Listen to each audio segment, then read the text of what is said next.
Hello guys, welcome back to our channel.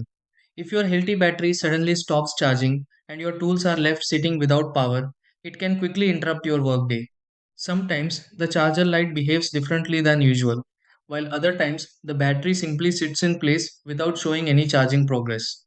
A charging problem like this can happen because of contact buildup, temperature conditions, charger connection issues, or the battery needing a quick refresh before power starts flowing again. Before assuming the battery has completely stopped working, there are a few simple things worth checking because many charging issues can improve after small adjustments. Let's go through several easy steps that may help fix a Hilti battery not charging. Try these. Step 1. Remove the Hilti battery from the charger and place it back carefully to confirm a secure fit. Step 2. Try another wall outlet for the charger connected to the Hilti battery to confirm steady power is available. Step 3. Clean the contact points on the Hilti battery if dust or buildup is visible around the metal area. Step 4. Let the Hilti battery rest for a while if it feels unusually warm or cold before charging again.